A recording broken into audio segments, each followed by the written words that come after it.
Now, the Adamawa State Working Committee of the All Progressives Congress is calling for the arrest of Senator Elisha Abo for arrest assaulting the party's Deputy State Chairman, Saida Naira.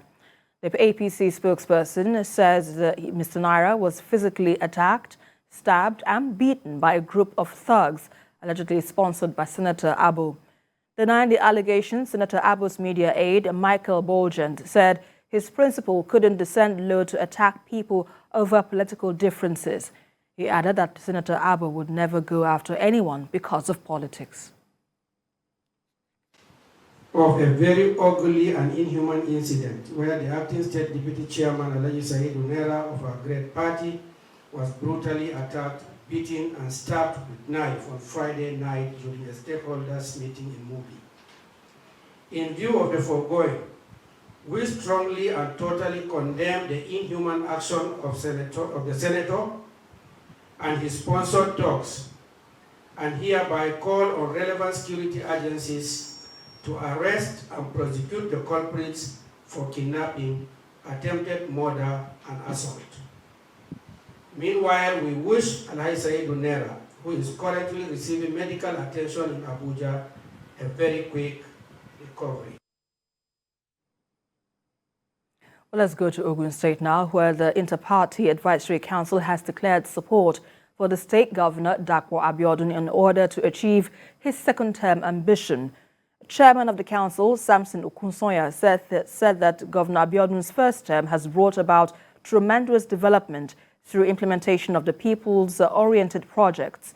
He said residents should wait for better things in the next term, as Dapo Abiodun has laid a solid foundation in the first term.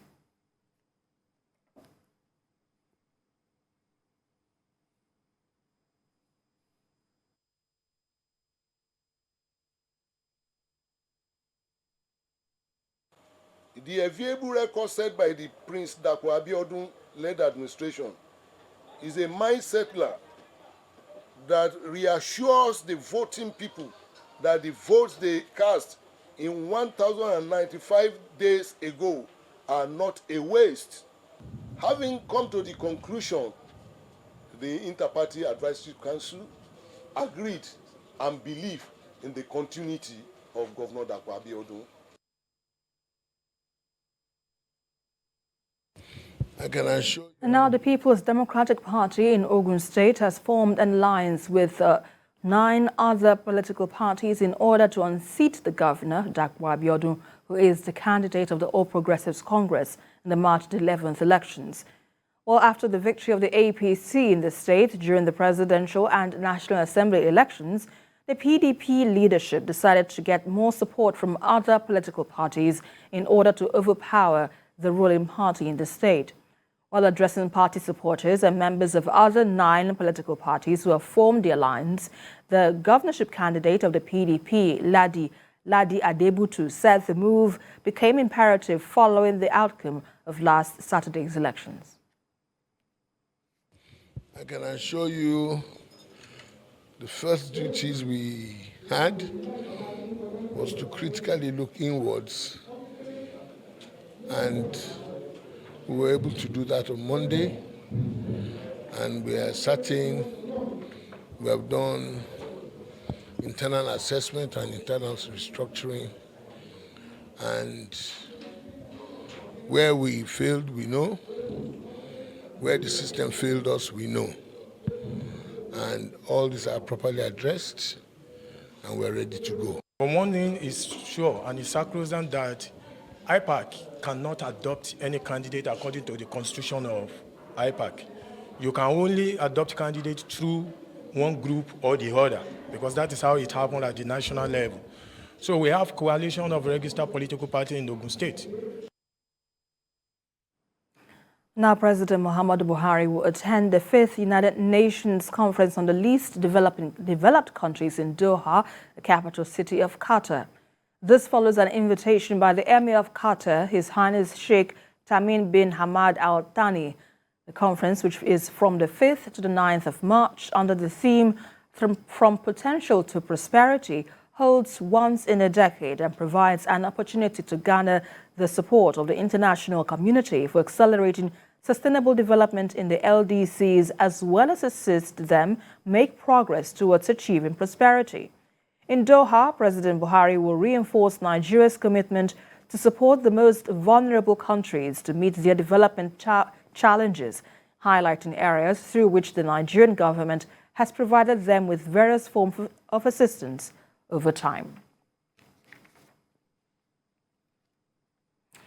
Now, experts in the telecommunications sector have called on all stakeholders to come together to achieve seamless roaming across the region. This was suggested at a delocalized meeting of the Ecowas Parliament's Joint Committee in Niamey, Niger's capital. Moyo Thomas reports. The high cost of mobile phone roaming in the West African region has once again caught attention of the Ecowas Parliament. Members of the Parliament meeting in Niger identified this high cost as an impediment to implementing the protocol on free movement of people, goods and services, and enhancing citizens' active participation in the overall regional economic activities. Access and affordability were identified as causing hindrances to effective regional communication, as the penetration rate of mobile subscribers in the region was said to be about 50% and internet penetration about 54.3%. Mobile technologies and services generated around 8% of GDP across sub-Saharan Africa, almost $140 billion of economic value addition. The mobile ecosystem also supported more than 3.2 million jobs, directly and indirectly, and contributed substantially to public sector financing to the tune of $16 billion raised through taxes on the sector. The absence of a common system for billing, quality control, and security has made the progress of roaming more complicated than it needs to be. Therefore, it is crucial that regulatory bodies work together to create a common standard for telecommunication networks to ensure interoperability across the sub-region. We don't need 30 days like Europe did, free. We need just 2 weeks. And I believe even the Commission, hardly do you see West Africans traveling to a place for a meeting and stay more than 2 weeks, where you can roam freely and then enjoy the season. That will help. That can help free movement a lot in the sub-region. Telecommunications has the potential to accelerate digital transformation and drive socio-economic advancement in the region. Moyo Thomas, TVC News. Outside Nigeria now, former lawyer Alex Murdaugh has been sentenced to life in prison for the murder of his wife and son. Mr. Murdaugh's wife and 22-year-old son, Paul, was shot at close range on their family estate in June 2021. Prosecutors argue that he killed his wife and son to divert attention from his financial crimes and gain sympathy. The life sentence is another chapter in the downfall of the disgraced attorney whose dynastic family had significant legal reach for decades in parts of South Carolina's Low Country. It comes days after Murdaugh was convicted of murder in the shooting deaths of his wife and son.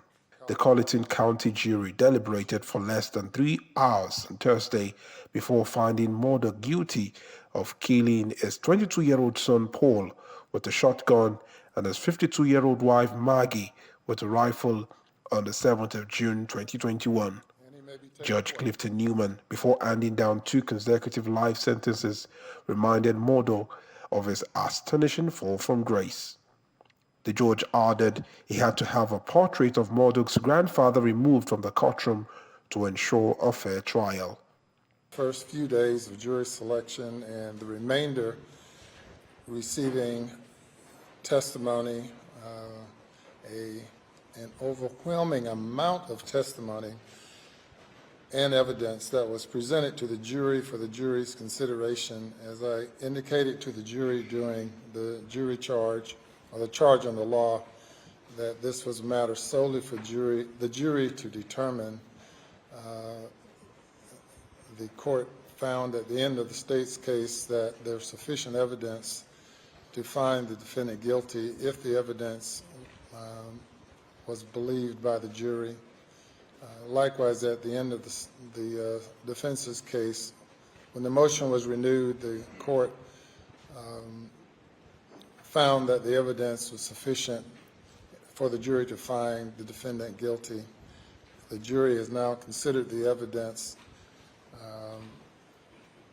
for a significant period of time, and the evidence of guilt is overwhelming, and I deny the motion.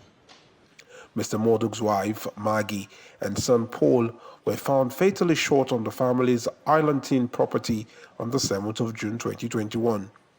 Alex Murdaugh, who took the stand last week in his own defense, maintained innocence and claimed he found the bodies after returning from a brief visit to a sick mother that night, without prejudice to his right of